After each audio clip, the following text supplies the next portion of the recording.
Hello, it's Gene. I promised you the review on The Witch. I had little issues around here with some water damage, but I'm here to give it to you now. Um, this movie goes, there's about two or three ways you can go into it after watching it. It is a type of movie that you will think about afterwards.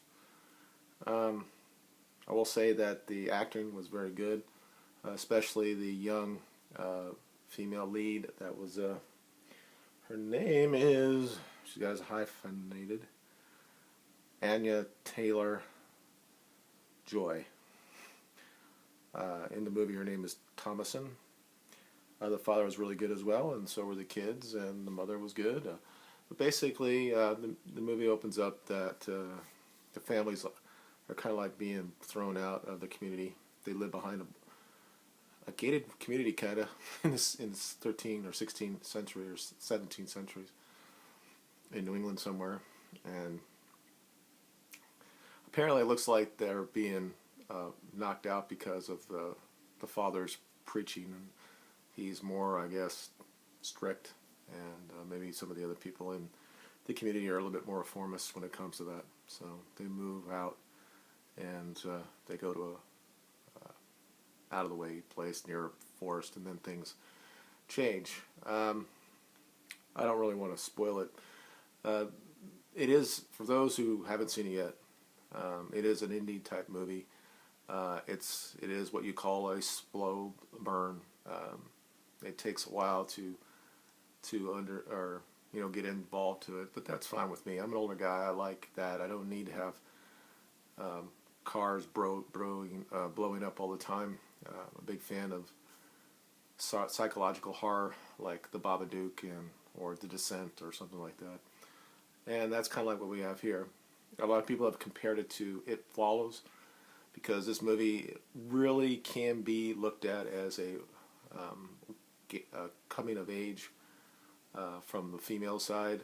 It's something that writers have been writing about for thousands of years.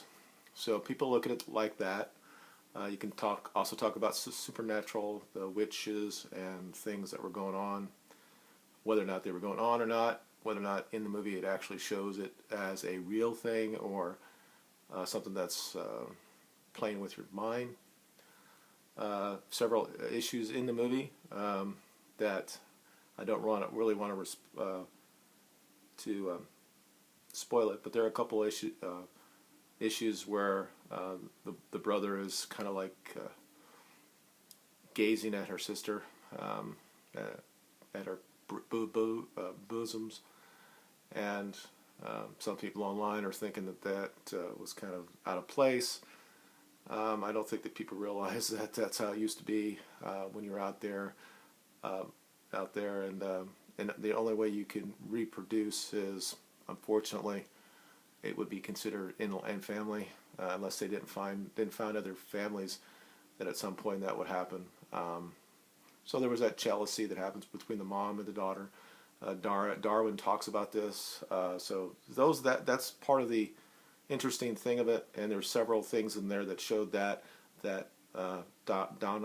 Damason was going through puberty, becoming a woman, and they try to put that around there and maybe try to say that that was the whole thing, that there really was no supernatural type of thing going on.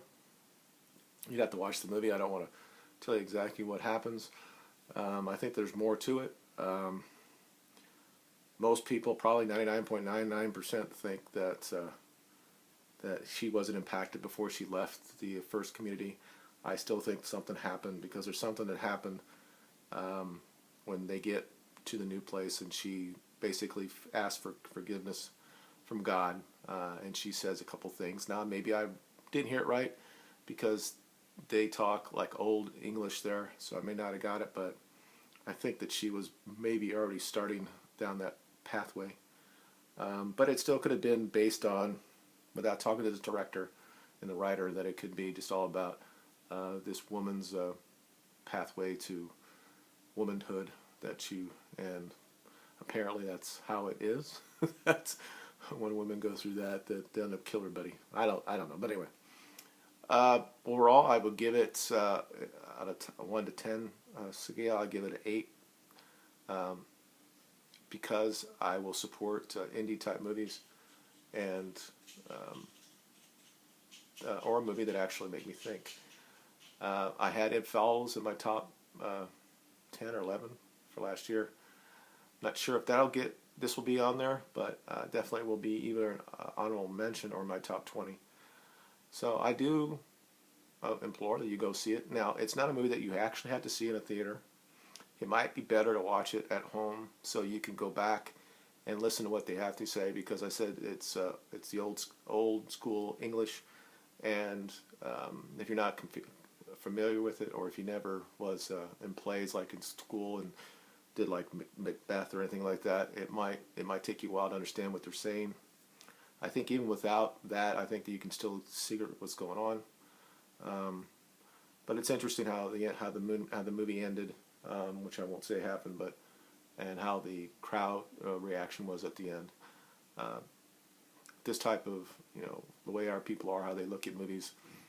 Somebody will go and see Deadpool is probably not going to like a movie like this, or they might, but younger people, I'm really sure they're going to like it. But overall, the acting is good, and the cinematography is good. Doesn't really need to be seen on the big screen. You can watch it at home and maybe discuss it afterwards with your significant others. That's all I have today. If you have any questions, just let me know, and share this video if you'd like, or hit that like. But other than that, thank you for watching, and you guys have a good day. Bye.